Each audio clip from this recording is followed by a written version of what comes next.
Hello, everyone, and welcome to a new episode of Purple Ponderings with Pankaj. Today, I have a very, very interesting guest, someone who wears very interesting hats, and we're proud to welcome Stacey to our show. Stacey, for those people on our podcast who may not know, because maybe they're living under a cave, could you please take a few minutes and introduce yourself and share a little bit about your background and tell one thing which most of the audience may not know about you? Mhm. Okay, sure. Well, I'm Stacey Brown, and for the last 20 years, I've been in insurance technology. I started at Travelers in 2001, and after several years there, moved to Excel, which became Excel Catlin, and then became AXA Excel, and that's where I am today. So I have this whole perspective on the industry from the corporate side of the world where I kind of understand deeply what goes on in the challenges there. But about 5 years ago, I launched Insurtech Hartford because I saw the world that was growing around Insurtech and all the investor interest that was coming into the industry at the time. And I was looking out my window in Hartford where I could see lots of insurance, but there was no Insurtech anything, and I wanted to be a part of something. So I just kind of went out there and started doing that. And I guess, one thing about me that not a lot of people know is that I'm actually a heavy metal guitar player, and I play in a band. So. Oh my God, that's fantastic. Do you think if I were on YouTube and search for Stacey Brown guitaring, I might come up with some video? Yeah, I know you will. Ah, I'm not always necessarily proud about all those videos, but yeah, they're out there. awesome. Well, it's so I great grew to up in the have. 80s. It's what we did, Yes, yes. It's amazing to have that as a passion. And just out of curiosity, do you still guitar at spare time, hobby, whenever you find I some do, time yeah. to? We play gigs about once a month, practice about once a week. That's my night out, doing some me time. I go down the band and we play for about 3 hours, and it's my once a week gig. And once in a while we play out. Awesome. What's the name of the band? Scream and Shout. Scream and Shout. You know what? I'm gonna Yeah. put that in the comments so that people can check that out. And for those who live geographically where you are, which I think is Connecticut, right? Yes. Yeah, Yeah. they'd be able to sort of, maybe get to see you in live. So that's awesome. That's a great way to. I always like to tell people, come on out to Scream and Shout.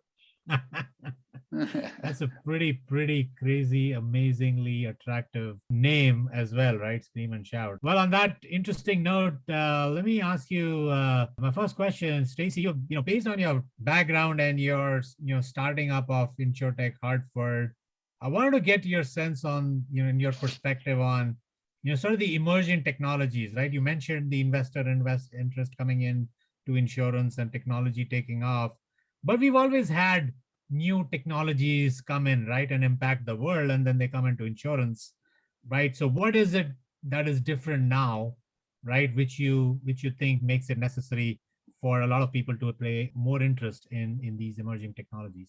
Well, it's been a few things. I think number one, we've seen since the 2000s a real steep decline in the barriers to entry around starting a technology company, right? And when I first got into IT in the late 90s in the dot-com days, like you basically needed 7 figures to build out a data center if you were thinking you were going to scale a business. And now all the power that you need to do that, you can whip out dad's credit card and go to Amazon, AWS, and go to town, right? So we've really seen those barriers come down. On the other side of things, it's the changing demographics. That 5 years ago, everyone was saying, "Hey, this was coming," but now it's here, right? The fact that the millennials are taking the majority of the roles in the job market today, and they're actually starting to move up the chain into leadership roles, and they have different types of expectations in terms of how technology is supposed to help them get their job done, right? And so on one side, you've got this growth in demand for tech-driven solutions and initiatives, and on the other end, you've got this supply of of technology providers coming to the table with new solutions all the time. And so it's kind of creating this real rapid technology evolution cycles that are happening around different techs. Right. So I think that's kind of why now is different than what I've seen in my short 20 years in the industry, which relative to the industry is a short period of time.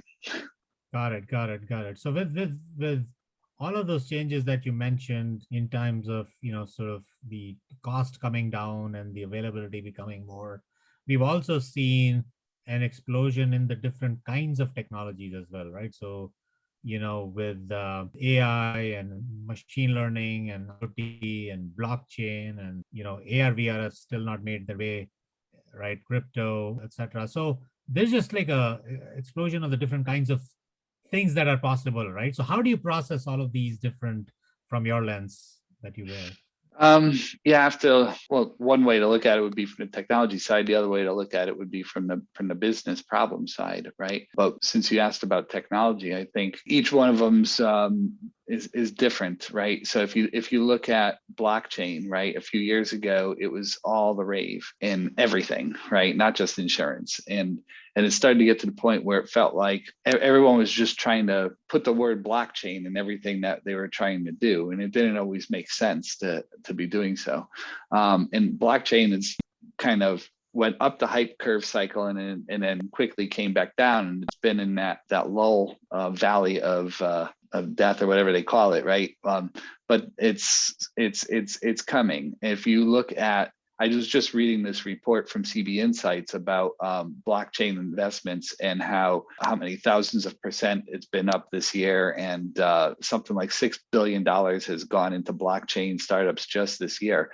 Now, that's not been focused on the insurance industry. It's mainly been in investments related to like infrastructure things like authentication and the ability to manage the digital assets and the mining and all that kind of stuff. But I think blockchain's quiet in the insurance industry, but it will come back. And when you look at AI seems to be, it's on a great path. I think there's a lot of adoption of AI, whether it's through computer vision or natural language processing. Those are probably the two most common uses of it I see. I also see people trying to call things AI when it's actually more like advanced analytics. But if you look at things like computer vision and natural language processing, you're starting to see real hyper specialization for these technologies. And so it used to be people thought of AI as one big thing. Now there's this division, even within an NLP, you start getting down into, document extraction versus, classification, right? So within extraction, you can get into being really good at extracting data from a first notice of loss versus really good at extracting data from an Accord application or some other unstructured, claim data out of a lawsuit. So there's all kinds of very specialized things now that AI is getting deeper into. And IoT, I think, is still one of the big value opportunities for insurance that's not really being yet unlocked enough. And I'm hearing of stories of carriers that are having success with IoT, and there are usually multiple stakeholders in some of these IoT projects. Like, for example, a shipping solution that might also involve the ship owners themselves, right? So and then third-party data companies and stuff. So there's usually multiple stakeholders in these more successful ones. And I think there's been some things that didn't work as well in IoT, and there's some challenges around the data privacy side of things. There's challenges around market adoption side of things, right? So at the end of the day, I think in terms of the industry moving towards preventative as opposed to being reactive as we are today, IoT is probably one of those things that's going to make the biggest impact going forward.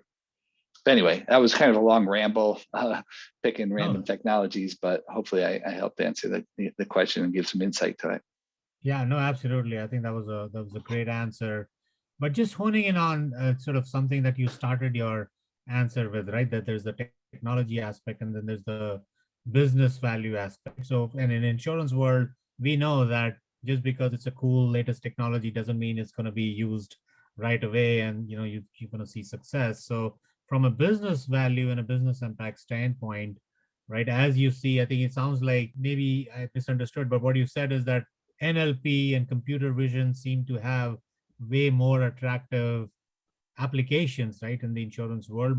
But I'd love to hear from you, like when you put in the business lens, right, that's one of the hats you wear. Like, where do you see the most opportunities, and especially with IoT, what do you think is the one thing that if that happens, the adoption or the it could become mainstream? Hmm.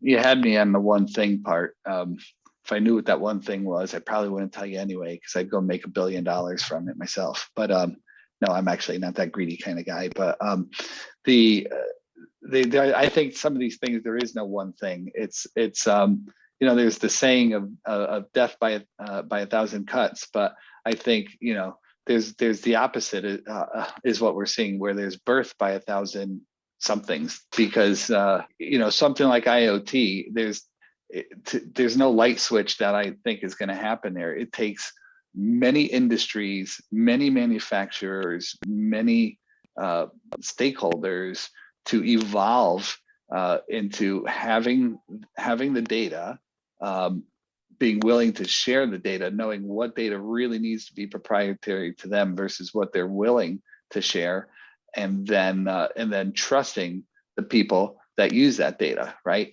And other than the capturing the data part, everything else that I just said there was up to humans to do, right? Right. So it's an evolution, I think, and it's complex. There's no one like magic moment waiting around for IoT. But Got it. in terms of the business side of things, there's kind of the three main categories that we focus on in insurance, right? It's either driving revenues, reducing operational costs, or reducing risks, right? And I think, when it comes to driving revenues, there's been a lot of focus on that since the early Insurtech days, and you see a lot of some of the more successful Insurtechs have been ones that are bringing product to market and growing top lines. But then there's also been technology companies that start trying to think about becoming their own MGAs and stuff too, because they think they have their technology that either can help them be more operationally efficient than the average bear, so to speak, or they have specialized technologies that can really help reduce risk. Maybe know somebody. Right. Got it. I think it's a great way to capture sort of how you should even think about the business value, right, of your particular technology, which is to put it in one or more of those buckets, right? The three buckets that you mentioned. It's a pretty astute observation. Well, on that note, I'm going to switch the topic a little bit and sort of get to know you and sort of your personality. So my first question for you, Stacey, based on this amazing career track that you've gone on, which very few people have gone, right, in terms of launching something like an Insurtech Hartford and working at a carrier, what would you say is your proudest achievement and the biggest learning so far? Proudest achievement, I gotta be honest with you. Putting events together is a ton of work. It's a ton of work, and sometimes on every event there's always at least one of these nights where I'm sitting there going, why am I doing this? Why does this even make sense? And it only makes sense to me, right? And so the proud moments come over and over again when we get to have the events, and I hear people talk about not only how, hey, I enjoyed myself, I learned a lot and stuff, but then I'll hear from founders things like, hey, I got the best client that I ever had at one of your events, or hey, we met our main investors at one of your events, right? And these things happen. And so it makes me realize that all that burning the candle late at night kind of work that I do is actually having an impact in the industry. And I guess I'm proud about that. Nice. And what There was a about second part to the your question. I learnings? forgot what it was. Oh, the Yeah, learnings. the biggest learning so far. Yeah. The biggest learnings, I'd say I thought I knew a lot about the insurance industry. So it was 5 years. So I was 15 years in the industry as an IT guy and had experience and exposure to many different parts of the business throughout that career. Underwriting, claims, actuarial, finance, been involved in a lot of stuff. Then I went out and started doing this Insurtech stuff. And I've learned more about the insurance industry in the last 5 years than I knew in the prior 15, just because it's helped me understand all the different business models there are around insurance, all the different types of products, all the different types of risks, the markets, the competitors, learning the investors, learning the different solutions that are out there, both in terms of, early stage startups and mature techs too, right? There's always been technology in insurance almost as long as that we've had modern insurance, right? So, there a lot of those solutions are out there. And even some of the ones who are, in my career, I think of as the emerging techs are actually now considered legacy techs in some cases, right? Because they've been around for so long that it's time for, carriers to look at those investments and say, oh, do we need to uplift on this? If you have, I don't want to mention any particular solution names, but it's, been in the industry for 20 years. There's systems that are running out there that still have my code in them, right? So let's just say that. Yeah, got it. That's pretty interesting. Very interesting. So my next question for you, Stacey, is that someone like you who, I'm assuming keeps up to date with whatever is happening, right? Because a lot of times you have to depend on secondary sources to keep yourself up to date with all of the latest. So are there any publications or how do you keep yourself up to date? Well, events is definitely one way to do it, because usually when you go to these events, you're hearing from people that are active in the industry, practitioners and experts at certain things. So it's definitely a good way of staying current. But, events aren't happening every day. Oh, actually, there probably is an event happening every day somewhere, virtual or otherwise. But who has the time to do that, right? So I'd say most of my learnings come first through my social media feeds, right? So just by spending a little time on there every day, and I'm not talking about 3 hours, but I probably, after dinner, I'll spend 30 to 60 minutes just kind of combing through, what's been going on in LinkedIn today, what's been going on Twitter and Facebook, and usually what I see in those feeds is articles and things that'll be interesting to me. The transition economy, what is that all about? What is Matteo talking about today, right? There's just things that are going to interest me and they're going to catch my eye, and that's how I stay current, because there's a ton of information out there. Nobody could absorb it all, and it's just a matter of what you're willing to invest. And for me, it's 30 to 60 minutes a day is all it really takes. Nice. That's great. And I always ask this question that, Stacey, if you were to listen to or watch a future episode of this podcast, who would be a guest or guests that you think you'd want to hear from, so that I can, note down and try to get them on the show? Sure. I'm sorry if I don't know everybody you've already had on the show. So it's possible I mentioned somebody that you already had on this show. But I've always enjoyed Rob Galbraith. Have you had Rob on your show yet? Not only have I had him, I've actually written a white paper with him. So he's a great person. Yeah. All right. So let me tell you the ones that you might. So Rob, Nick, Matteo. I've had folks from Hippo, Kin, so Insurtech, and then Church Mutual Nationwide. So that's some of the folks who've been on here. Well, there's one guy that actually is a super smart guy that if you haven't had him already, you should probably talk to David Gritz. Have you gotten David Gritz on yet? Recording next week. Okay, there you go. All right. Okay. Well, I don't know if I should feel good about the fact that some of the names that came to you. Hey, you're on the right track, is what it says. Great.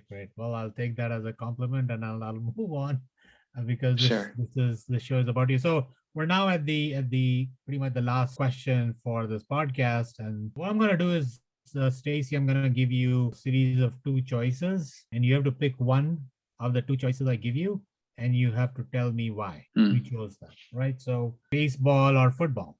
Baseball, because I was born that way. I grew up playing baseball when I was a kid, and that's what we did in my neighborhood. Even in the wintertime, be waiting for the streets to be cleared so we can hit grounders. Like we were big baseball nuts growing up. So baseball. Iron Man or Captain America? Iron Man, because there's a Black Sabbath song named Iron Man. Yes, I get the musical, connection there. Golf or tennis? Golf, because you can drive a cart and drink while you're playing. Yeah. Paper books or ebooks? Oh, that's a tough one. If I have to actually read, I actually prefer paper books. But if I can listen, then I prefer audiobooks. Got it. Superman or Spider-Man? Superman, because of that cape. He's got that cape, and he always seemed to be there to save the day. The Spider-Man guy, he's always got a little bit of attitude about him. So Superman's more like, I'm just here to help. And then lastly, if you were to take a vacation, which I'm assuming like the rest of us, you do want to, would you prefer a place like Iceland or Hawaii? Oh, Hawaii, man, that's not even close to a contest in my book. I'm a fun to sun kind of guy. So well, that's great. And with that, Stacey, we come to an end of this podcast. Before we wrap up, is there any final words you want to say to our audience? Well, I just say thank you, Pankaj, for having me here. It's been great, and hopefully, bless you to anybody who still might be watching at this point. I really appreciate it, and hope to see you out and about at some upcoming events. Awesome. Well, don't be surprised. People do download these podcasts, and I'm assuming that they do get to watch them as well. But on that note, I would like to wrap up this particular episode. Thank you very much for watching. We'll be back very soon with a new episode and a new guest. Till then, goodbye. Thanks. Bye.